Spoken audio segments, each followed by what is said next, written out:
Hello and welcome to video Guru. स्वागत है आपका वीडियो गुरु के इस सेशन में, जहां पे हम लोग डिस्कस करने वाले हैं ट्रेपेजियम की कहानी। ट्रेपेजियम ये आपका ये समझिए एग्जाम ओरिएंटेड भी है, लेकिन मतलब कि कम क्वेश्चन पूछे जाते हैं, कॉम्प्लिकेटेड ज्यादा होता है क्योंकि बहुत सारी कहानी इसमें बनती है, अच्छे अच्छे क्वेश्चन फ्रेम हो जाते हैं। तो सबसे पहले बेसिक से शुरुआत करते हैं, अच्छे से समझते हैं, कुछ भी ऐसा कॉम्प्लिकेटेड नहीं दिखेगा आपको। ट्रेपेजियम एक ऐसा क्वाड्रिलेटरल जिसकी दो साइड आपकी पैरेलल होती है, ठीक है। एक ऐसा क्वाड्रिलेटरल जिसकी दो साइड आपकी पैरेलल हो। क्लियर?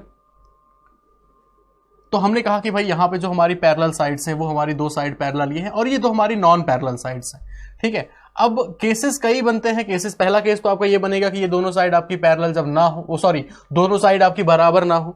तो पहले हम एक जनरल उसके ट्रेपेजियम की बात करते हैं। जनरल ट्रेपेजियम आपका कैसा? ये है आपका जनरल ट्रेपेजियम, जहां पे मैंने कहा कि इनकी दोनों साइड्स आपस में बराबर, मतलब आपस में ये दोनों नॉन पैरेलल साइड्स जो हैं ये बराबर नहीं है। ABCD हमारा एक समलंब चतुर्भुज रहा, ABC और D ये हमारा ट्रेपेजियम है, और इसमें हम ये कह रहे हैं इसकी हाइट सपोज आपको दे रखी है, ये इसकी हाइट है h, ठीक है। अब इसकी लंबाइयां भी हम कह देते हैं कि जो इसकी पैरेलल साइड्स है, जो आपकी समांतर भुजाएं हैं, उसकी लंबाइयां हम आपको दे रहे हैं। अब मेरे प्यारे बच्चे ध्यान रखना, इसका एरिया जो दिया जाता है वो एरिया होता है क्या? हाफ ऑफ फिर sum of parallel sides A + B और मल्टीप्लाइड बाय हाइट, ठीक है। इस तरीके से हम एरिया कैलकुलेट करते हैं, half sum of parallel sides multiplied by height, इस तरीके से एरिया हुआ। अब कुछ और रिजल्ट जो हमारे ज्योमेट्री के पॉइंट ऑफ व्यू से इंपॉर्टेंट है उसका डिस्कशन करने चल रहे हैं। अब ध्यान से समझना, यहां पे हमारे सामने एक ट्रेपेजियम दिया गया, एक जनरल ट्रेपेजियम है, ये A है, ये B है, ये C और ये D। अगर हम सपोज इसकी डायगोनल को यहां पे मिलाते हैं, ठीक है, आपको दिख रहा है कि ये जो लाइन आपको दिख रही है CD और AB, ये दोनों आपकी क्या है? पैरेलल है। अगर ये पैरेलल है तो जो एंगल बनेगा, सपोज यहां पे एंगल अल्फा बन रहा है, तो यही एंगल अल्फा यहां पे भी होगा क्योंकि आपका अल्टरनेट एंगल बन रहा है। लाइन की प्रॉपर्टी है नॉर्मल सीम। सिमिलरली अगर हम इसको मिला दें यहां पे, ठीक है, अगर इनको मिला दें तो वही सेम केस यहां बन रहा है। जितना एंगल ये बनेगा हमारा बीटा, उतना ही एंगल हमारा यहां पे बनेगा बीटा। और ये जो पॉइंट इंटरसेक्टिंग पॉइंट है, ये हमारे दोनों डायगोनल इसी पॉइंट पर इंटरसेक्ट कर रहे हैं, O पॉइंट पे। क्लियर इतना? तो मेरे प्यारे बच्चे बहुत ध्यान से अगर आप देखें तो आपको एंगल, हम बात करें एंगल AOB और एंगल BOC, तो दो एंगल आपको बराबर दिख रहे हैं। किन दोनों ट्रायंगल में? ट्रायंगल हम लिख दे रहे हैं OBC, ट्रायंगल OBC, और ट्रायंगल कौन सा? OAB, और ट्रायंगल OA और B। ये चूंकि दोनों जो आपके ट्रायंगल हैं, ये देखें तो दो एंगल आपस में बराबर हैं, इसका मतलब ये दोनों ट्रायंगल आपस में क्या होंगे? सिमिलर होंगे। क्लियर? ये दोनों ट्रायंगल आपस में होंगे सिमिलर, क्या कहते हैं? समरूप। तो इनकी कॉरेस्पॉन्डिंग साइड्स का रेशियो भी आपस में बराबर होना चाहिए। तो छोटा, सबसे पहले OBC आपने लिखा, तो छोटे वाले ट्रायंगल में जरा बताएं, छोटे वाले ट्रायंगल में अल्फा के सामने वाली साइड क्या होगी? तो आप कहोगे OB। तो बड़े वाले ट्रायंगल में अल्फा के सामने वाली साइड देख लो तो आप कहोगे OC, OB हो जाएगी। अल्फा के सामने वाली साइड यहां से OD है, ये एक मिनट, हमने कहा छोटे वाले ट्रायंगल में अल्फा के सामने वाली साइड यही है OB, OD है ये OD, तो यहां पे लिख दिया OD। ऐसे यहां पे अल्फा के सामने वाली साइड ये लाइन है आपकी OB, ये आपने लिख दिया OB बराबर। अब बीटा के सामने वाली साइड छोटे वाले ट्रायंगल में तो आप कहोगे OC है, और डिवाइड बाई यहां पे बीटा के सामने वाली साइड कौन सी है? OA, आप लिख दोगे OA। तो जो एक रिजल्ट हमें ध्यान रखना चाहिए वो कि अगर आपके सामने ट्रेपेजियम में, अगर ये आपका जनरल ट्रेपेजियम है और अगर किसी भी ट्रेपेजियम में आप डायगोनल को मिलाते हो जो कि O पॉइंट पर इंटरसेक्ट करता है, तो ये रिजल्ट आप ध्यान रखना, आपको बार बार प्रूव करने की जरूरत नहीं होगी। OA इंटू OD जो होगा वो बराबर होगा OB इंटू OC के। एक रिजल्ट मुझे यहां से ये मिलता है, और ये भी मुझे पता चल जाता है कि दोनों आपके जो ट्रायंगल हैं, ये जो आपके दोनों ट्रायंगल हैं, ये दोनों ट्रायंगल आपके सिमिलर ट्रायंगल होते हैं, ठीक है। तो वहां से रिजल्ट क्या मिला? OA मतलब ये वाली साइड मल्टीप्लाइड बाय OD, मतलब इन दोनों का जो प्रोडक्ट होगा वो इन दोनों के प्रोडक्ट के आपस में बराबर होता है। ट्रेपेजियम का पहला कंसेप्ट हमें समझ आ गया। अब एक स्पेशल केस की बात करते हैं, जब आपके सामने ये कह दिया जाए कि when non parallel sides are equal, मतलब क्या हुआ? मान लीजिए ये आपका ट्रेपेजियम है, जनरल ट्रेपेजियम, ठीक है। जनरल तो अब नहीं रहा क्योंकि एक स्पेशल केस बता दिया इन्होंने। कहा ये गया कि भाई ABCD एक हमारा सपोज ट्रेपेजियम है, और ये कह दिया कि नॉन पैरेलल साइड्स जो हैं ये हमारा इक्वल है, मतलब जो साइड ये है वही साइड हमारी ये है। क्लियर इतना? अब इस केस में चलिए चेक करते हैं कि कौन कौन से रिजल्ट हमें मिलते हैं। तो मेरे प्यारे बच्चे ध्यान रखना, रिजल्ट की अगर हम बात करें तो हम आपके सामने कुछ रिजल्ट्स आपको हम दे रहे हैं यहाँ पे, उन रिजल्ट्स को आप ध्यान रखिएगा। अगर आपसे ये कहा जाए कि ये चलो ठीक है, क्लियर, अब ये कह दिया हमने कि पॉइंट P है, ये पॉइंट Q है, ठीक है। पॉइंट पी और पॉइंट क्यू, अगर आप पी क्यू को मिलाते हैं, पी क्यू को अगर आप मिलाते हैं, पी और क्यू क्या है, P and Q R mid points, P and Q R mid points. अगर पी और क्यू मध्य बिंदु है तो पी क्यू की लंबाई जो आपको मिलेगी वो पी क्यू की लंबाई हो जाएगी A B plus C D और डिवाइड बाई 2। रिजल्ट्स आपको ध्यान रहेंगे, काफी यूजफुल होगा, ठीक है। अगर ये रिजल्ट्स आपको ध्यान रहेंगे तो क्वेश्चन आएगा, डायरेक्ट आप आंसर कर दोगे भाई क्या, अगर पी और क्यू मिड पॉइंट है किसके, ए बी और सी डी के। क्लियर, पहला रिजल्ट आपको ये मिल गया कि जो पी क्यू की लंबाई होगी वो क्या होगी, दोनों का सम का मतलब एवरेज। क्लियर, सेकंड रिजल्ट की बात कर लेते हैं। सेकंड रिजल्ट हमारा ये रहेगा,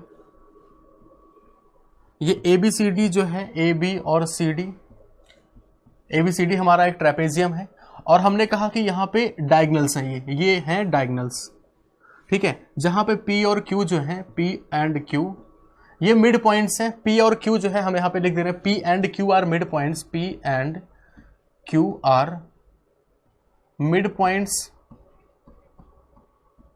किसके मिड पॉइंट, तो भाई इन डायगनल के मिड पॉइंट है, ध्यान रखिएगा। डायगनल हम लिख दिया AC एंड BD। हमने कहा कि ये P और Q जो है, ये पॉइंट जो है ये मिड पॉइंट है उनके और डायगनल्स के। तो इस कंडीशन में जो PQ की लंबाई होगी, काफी इंपॉर्टेंट रिजल्ट है ये आपका, PQ की लंबाई जो होगी मेरे प्यारे बच्चे वो इनके डिफरेंस का हाफ होती है ना। तो आप लिखोगे कि AB माइनस सी डी और डिवाइड बाई 2। स्पेशल रिजल्ट है, इंपॉर्टेंट रिजल्ट है, क्वेश्चन मिलेगा, डायरेक्ट आप पुट कर देना। पी और क्यू अगर आपको कह दिया जाए कि डायगोनल का मिड पॉइंट है, मतलब विकर्णों का मध्य बिंदु है, उस कंडीशन में आप पी क्यू की जो लंबाई लिखते हैं वो इनके डिफरेंस का हाफ होती है। क्लियर, इतना यहां तक क्लियर हो गई। तो आपके सामने ट्रेपेजियम पे जो रिजल्ट्स हो सकते थे, स्पेशल केसेस जो बनते हैं, उनका डिस्कशन हमने आपके सामने किया। क्वेश्चन पे मूव करते हैं, ट्रेपेजियम बेस्ड क्वेश्चन कैसे सिंप्लीफाई किए जाते हैं। एबीसीडी आपसे कहा गया कि एक आपका साइक्लिक ट्रेपेजियम है। साइक्लिक ट्रेपेजियम कहने का मतलब यही हुआ कि भाई जो आपके चारों वर्टेक्स होंगे वो उस पे होंगे, सर्कल पे, मतलब सर्कल की सरकमफ्रेंस पे। AB डायमीटर है। क्लियर, तो अब इसको चलो हम सिंप्लीफाई करते हैं। एक हमारा ये पहले तो एक सर्कल बना, AB डायमीटर बता दिया गया, हमने लिख दिया भाई ये हमारा पॉइंट A है और ये पॉइंट हमारा B है। AB डायमीटर रहा। क्लियर, अब कहा गया कि एक आपका ट्रेपेजियम है, जाहिर सी बात है कुछ इस टाइप में आपका बन रहा होगा, और आपको कुछ एंगल बताए गए हैं। जैसे आपसे कहा गया कि एंगल जो आपका है, एंगल CAB की वैल्यू 30 डिग्री है। पहले तो ABCD पूरा बना देते हैं। ABCD कहा गया कि एंगल CAB मतलब कि ये एंगल आपको दिया है 30 डिग्री के बराबर, ये एंगल आपको 30 डिग्री के बराबर दिया, और आपसे पूछा है कि बताइए एंगल ADC का मान क्या होगा, मतलब आपसे ये एंगल पूछा गया है। छोटे छोटे क्वेश्चन है ये, ठीक है, छोटे छोटे क्वेश्चन है, सिंप्लीफाई कर रहे हैं। अब देखो 30 डिग्री आपको दिया गया, आपको पता है कि एंगल ACB ये आपका एक परपेंडिकुलर होगा, 90 डिग्री होगा। रीजन ये है, ये रीजन ये 90 डिग्री होगा। क्यों भाई 90 डिग्री होगा, क्योंकि आपको पता है एक समकोण, भाई एक जो सेमी सर्कल में आपका क्वाड्रिलेटरल बनता है, एक अर्धवृत्त में जो आपका एंगल बनता है, क्वाड्रिलेटरल नहीं, एक अर्धवृत्त में जो आपका सेमी सर्कल में जो एंगल बनता है वो 90 डिग्री होता है। ये 90, ये 30, तो ये एंगल कितना होगा, 60 डिग्री के बराबर होगा। क्लियर है इतना, ये 60 डिग्री होगा। तो अब जरा समझिए आप इस चीज को। आपको ये पता है कि एक साइक्लिक क्वाड्रिलेटरल में, हम लोगों ने पढ़ा इस चीज को, एक चक्रीय चतुर्भुज अर्थात साइक्लिक क्वाड्रिलेटरल में जो ये एंगल का सम होता है वो कितना होता है, आपस में जो आमने सामने के एंगल। भाई अब ये देखो एक साइक्लिक क्वाड्रिलेटरल भी तो है, तो आप कहोगे एंगल बी, साइक्लिक क्वाड्रिलेटरल में एंगल बी प्लस इसके सामने कौन सा एंगल है, ADC, तो angle B plus angle ADC ये होगा हमारा 180 डिग्री के बराबर, जिसमें एंगल बी की वैल्यू 60 डिग्री दे रखी है, ये आपका 60 डिग्री है। तो प्लस एंगल ADC की वैल्यू कितने के बराबर होगी, 180, तो एंगल ADC जो हमारा निकल के आएगा वो कितना आ जाएगा, आप कहोगे 120 डिग्री के बराबर। क्लियर इतना, तो आपने देखा बहुत छोटी छोटी प्रॉपर्टीज को यूज करके किस टाइप में क्वेश्चन फ्रेम किए जाते हैं। आइए इन चीजों को और आगे बढ़ाते हैं, नेक्स्ट क्वेश्चन पे बात करते हैं, जो कि आपके सामने ये है। कहा गया कि इन अ ट्रेपेजियम ABCD, एक आपका ट्रेपेजियम है ABCD, चलिए भाई ड्रॉ कर देते हैं। ये हमारा ABCD एक ट्रेपेजियम बन गया, ठीक है, ABCD हमने ट्रेपेजियम बनाया। कहा यह जा रहा है कि यहां पे BE जो है परपेंडिकुलर है AD पे, ठीक है, BE परपेंडिकुलर है AD पे और CF परपेंडिकुलर है AD पे। तो यहाँ पे नाम हम थोड़ा सा चेंज करना चाहेंगे। नाम इसलिए चेंज करना चाहेंगे क्योंकि अगर AD पे परपेंडिकुलर है, अगर वो AD पे परपेंडिकुलर है तो हमें इनको AD को बेस पे रखना चाहिए, ठीक है। हमने यहाँ पे लिख दिया A और D, तो ये हमारा पॉइंट बी हुआ, ये हमारा पॉइंट सी हो गया, ए बी सी डी। ये हमारा इस टाइप पे बना दिया। रीजन क्यों था, क्यों ऐसा किया, क्योंकि एडी पर परपेंडिकुलर है तो हम एडी को बेस में रखना चाहते हैं, तो ज्यादा बेहतर हमारा फिगर ड्रॉ होगा। तो अब ये बोल दिया गया बी ई परपेंडिकुलर है, ये पॉइंट हमारा ई रहा, और यहाँ पे हम लोग लिखेंगे सी एफ परपेंडिकुलर है, ये पॉइंट हमारा एफ रहा। ऐसा बोला गया, B E perpendicular AD, C F perpendicular AD. अब एंगल बी ए ई की वैल्यू दे रखी है 30 डिग्री के बराबर, ये एंगल आपको दिया है 30 डिग्री के बराबर, और फिर आपसे बताया गया है कि एंगल सी डी एफ की वैल्यू है 45 डिग्री, ये एंगल आपको 45 डिग्री दिया गया। क्लियर। और आपसे कहा जा रहा है कि ए बी की वैल्यू 12 सेंटीमीटर के बराबर है, ए बी की वैल्यू आपको 12 सेंटीमीटर बता दी गई, ये वैल्यू है आपकी 12 सेंटीमीटर ए बी। फिर बोला गया बीसी की वैल्यू जो है वो है 6 सेंटीमीटर के बराबर, बीसी मतलब कि ये ऊपर वाली साइड जो है वो 6 सेंटीमीटर के बराबर है। एबीसीडी का एरिया, अब जरा समझिए, आपको एबीसीडी का एरिया चाहिए तो कहीं ना कहीं आपको किसकी जरूरत है, आप कहोगे half multiplied by sum of parallel sides, मतलब बीसी और प्लस फिर आपको क्या चाहिए, एडी चाहिए, है ना, पूरा एडी, और मल्टीप्लाइड बाई हाइट भी तो हमें ना पता, हमें हाइट भी नहीं पता, मुझे हाइट की भी वैल्यू निकालनी है, सही है, इतना मल्टीप्लाइड बाई हाइट। तो अब चलिए एक एक करके शुरू करते हैं। भाई सबसे पहले तो हम ये देखेंगे कि अगर ये हमारा 12 है, ये हमारी लाइन 12 है, ठीक है, और ये एंगल 30 है, तो ये जो हमारी हाइट होगी वो कितनी हो जाएगी, आप कहोगे 12 sin 30। कैसे, आपको पता है अगर ये एंगल थीटा होता है, हाइपोटेनस आपका सपोज के है, तो ये के साइन थीटा, और ये बेस वाली वैल्यू क्या होती है, के कॉस थीटा, मतलब ए ई की अगर हम बात करें, ए ई कितना होगा, तो आप कहोगे 12 और कॉस थीटा। ये नॉर्मल ट्रिग्नोमेट्री की प्रॉपर्टी है, हम सभी जानते हैं, आसानी से निकाल सकते हैं। तो कहने का मतलब ए ई की जो लंबाई मिल गई, जरा चेक करो ए ई की लंबाई कितनी हो गई, तो 12 कॉस 30 की वैल्यू होती है √3/2, तो आप लिखोगे 12 मल्टीप्लाइड बाई √3/2, मतलब ये वैल्यू आ गई 6√3 के बराबर। बात करें अगर हाइट की, हाइट हमें कितनी मिल गई, बीई, हाइट जो मुझे बीई मिली वो कितनी है 12 sin 30, मतलब लिखोगे 12 मल्टीप्लाइड बाई sin 30 मतलब 1/2, मतलब ये वैल्यू आ गई 6 सेंटीमीटर। अब अगर ये लंबाई हमें 6 सेंटीमीटर मिल गई हाइट, तो भाई ये हाइट दोनों सेम है, अगर ये 6 सेंटीमीटर तो ये भी 6 होगा।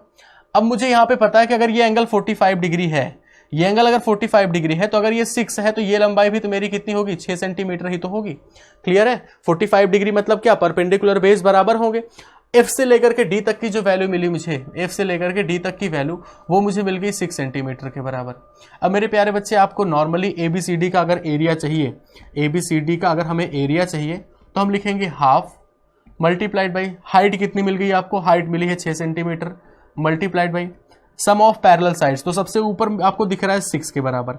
अब जरा चेक करो ये लंबाई कितनी हो गई, तो आपको यहाँ पे दिख रहा है अगर ये 6 है तो बीच वाला पोर्शन भी तो 6 होगा, यहां से लेकर के यहां तक आपने हाइट ड्रॉप की है, ये भी 6 होगा, ये 6 हुआ, ये 6, 6 और 6 मिलके 12, और ये वैल्यू कितनी आई थी मेरी 6√3 के बराबर, यहां से यहां तक पूरी हो गई आपकी 12, और ये वैल्यू है 6√3, आप लिखोगे 12 प्लस 6√3। अब इसी को थोड़ा सा सिंप्लीफाई करना है, तो सिंप्लीफाई कर लेते हैं भाई यहां पे।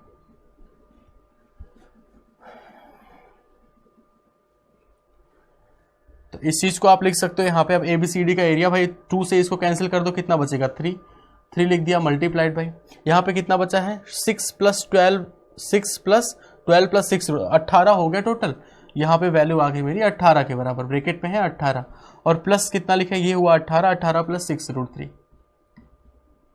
तो अगर हम यहाँ से 6 कॉमन ले लें ओवरऑल, तो यहाँ पे आ जाएगा 18 के बराबर। क्लियर, 18 के बराबर आ जाएगा 6 कॉमन लेने पे, अंदर कितना बचेगा 3 प्लस √3।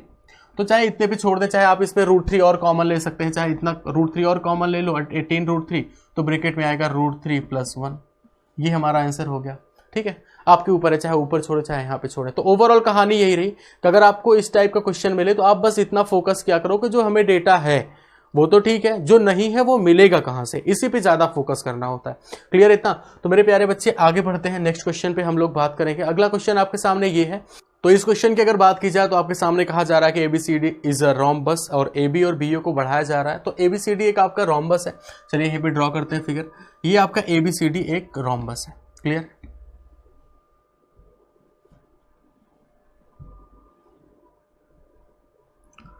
और इसमें जो इनकी साइड्स हैं उनको बढ़ाया जा रहा है, इस तरीके से बढ़ाया जा रहा है कि ए बी को हमने बढ़ा दिया ई तक, फिर हमने बी ए को आगे बढ़ाया और कहां तक, एफ तक। ठीक है, और ये भी बोला गया कि F को लेकर के D से आगे बढ़ाया और E को हमने C से मिला करके आगे बढ़ाया, और ये दोनों सारे के सारे जाके मतलब G पे एक दूसरे को इंटरसेक्ट करती हैं। जो जो प्रॉपर्टीज जानते हैं उनको अब अप्लाई करने की बारी आई। जैसे अगर हम कहते हैं कि सपोज ये एंगल हमारा थीटा है, तो आपको पता है कि ये दोनों साइड आपस में बराबर है ना, क्योंकि भाई रोम्बस की तो चारों साइड बराबर होती हैं। और आपने कहा कि ये जो जितना ये है उतना यही है, इसका मतलब ये दोनों साइड भी आपस में बराबर हो गई।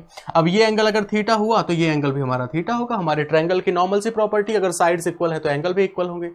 अब अगर ये थीटा थीटा हुआ तो ये एंगल हमारा कितना होगा, 2 थीटा होगा। रीजन क्या है, क्योंकि ये एंगल हमारा, ये जो एंगल बन रहा है वो इस ट्रायंगल का एक्सटीरियर एंगल है, मतलब बहिष्ठ कोण है।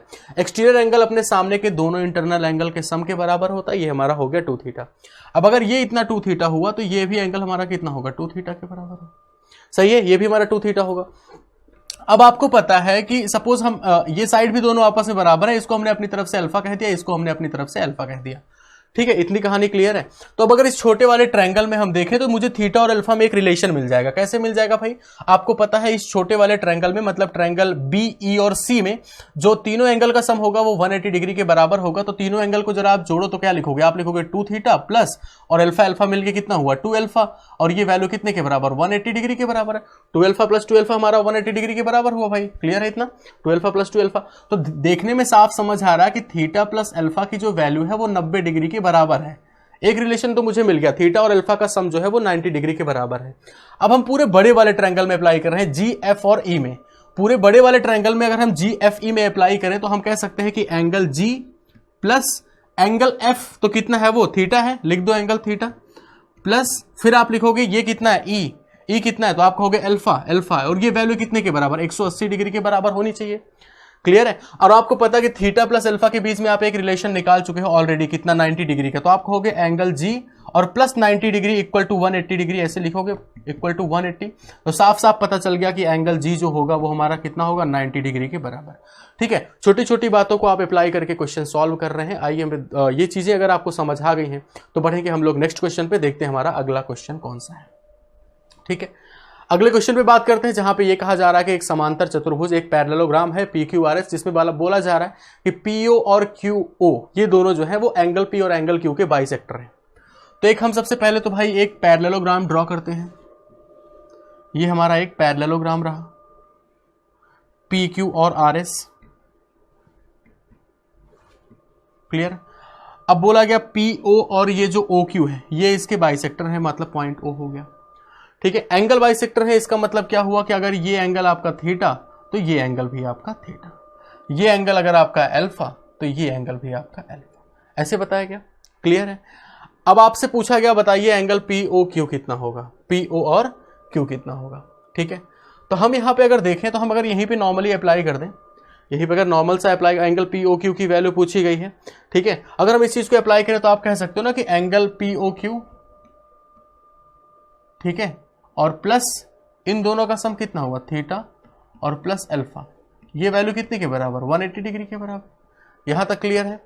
और अब आपको ये पता है, नॉर्मल से अगर हम बात करें समांतर चतुर्भुज में, तो आपको पता है कि थीटा और अल्फा के बीच जो रिलेशन बनेगा हमारा, ठीक है, थीटा और अल्फा के बीच जो रिलेशन बनेगा, ओवरऑल चाहे तो आप पूरे में अप्लाई कर दे भाई। अगर ये पूरा हमारा 2 थीटा है तो ये भी हमारा कितना होगा, 2 थीटा ही होगा।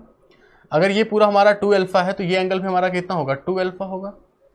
बात सही है। अब थोड़ा सा समांतर चतुर्भुज मतलब पैरेललोग्राम की भी प्रॉपर्टी अप्लाई कर दें। अच्छा, हम सबको अगर ऐड करें, चारों को अगर हम ऐड कर दें, ठीक है, या चारों को ऐड करने से बेहतर है आप ये देखें कि इन दोनों का सम कितना होगा। इन दोनों का सम, पैरेललोग्राम की कहानी जानते हैं कि इन दोनों का सम जो होगा वो कितना होगा, 180। चाहे इसको पैरेललोग्राम की प्रॉपर्टी बोलो, चाहे आप इसको बोल दे कि हमारे ट्रायंगल की लाइन की प्रॉपर्टी है। हम लोगों ने शुरू में पढ़ा था, 2 पैरेलल लाइन, एक लाइन इंटरसेक्ट कर रही है। तो यहां पे आप कह सकते हो ना 2 theta plus 2 alpha, 2 theta plus 2 alpha, इसकी वैल्यू 180 के बराबर होगी। तो थीटा प्लस अल्फा की वैल्यू कितने के बराबर, 90 के बराबर हो जाएगी भाई। थीटा प्लस अल्फा की वैल्यू 90 के बराबर। और आपने अभी अभी एक रिलेशन ऊपर देखा कि angle POQ plus theta plus alpha की वैल्यू 180 डिग्री के बराबर है, और थीटा प्लस अल्फा आपने देख लिया कि 90 डिग्री के बराबर है। तो क्या हम एक लाइन में बोल सकते हैं कि एंगल POQ की वैल्यू कितनी होगी, 90 डिग्री के बराबर। भाई ये भी 90 रखोगे तो 180 में 90, 180 में 90 सब्ट्रैक्ट होगा, आपका एंगल POQ की वैल्यू कितने के बराबर आ गई, 90 डिग्री के बराबर आ गई। तो ध्यान रखें, हमेशा जब आपके किसी पैरेललोग्राम में एंगल बाइसेक्टर जिस पॉइंट पर इंटरसेक्ट करते हैं तो वो आपका एंगल जो बनता है वो राइट एंगल बनता है, समकोण बनता है। क्लियर इतना? तो बात की जाए अगर इस क्वेश्चन की तो कहा जा रहा है कि इन अ क्वाड्रिलेटरल PQRS। अब देखो एक क्वाड्रिलेटरल बोला गया तो जाहिर सी बात है कि यहाँ पे किसी स्पेशल क्वाड्रिलेटरल की बात नहीं की जा रही है। एक जनरल क्वाड्रिलेटरल कोई भी आप बना सकते हैं किसी भी शेप का, ठीक है। अब ये हमारा एक क्वाड्रिलेटरल है, कुछ भी आप बना दो, बस 4 साइड बनाना, PQRS ये हमारा नॉर्मल क्वाड्रिलेटरल है।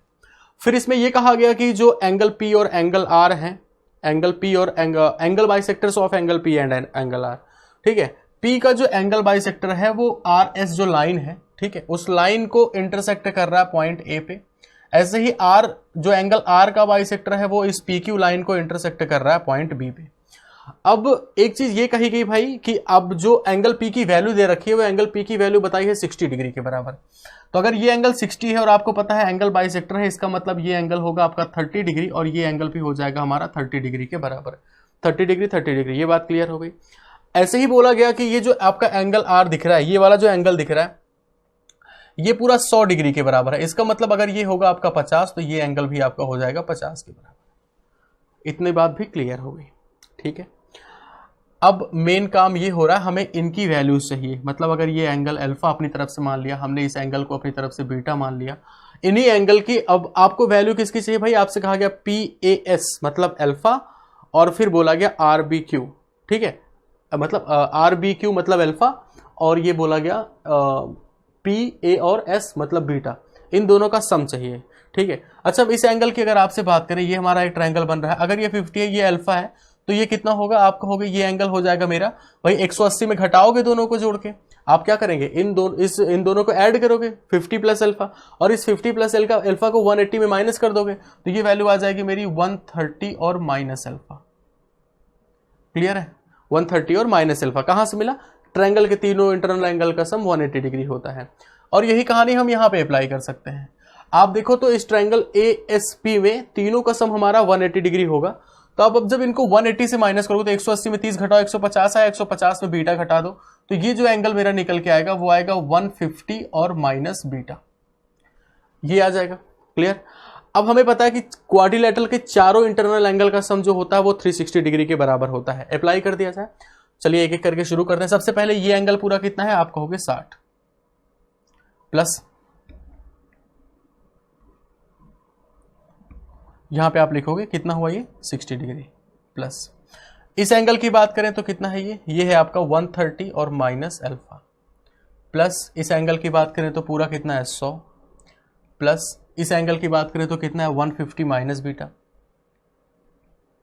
और ये बराबर है 360 के बराबर। ठीक, सिंप्लीफाई करते हैं। अगर आप इसे एक एक करके 360 में पहले 60 घटाओगे तो कितना आएगा? 300।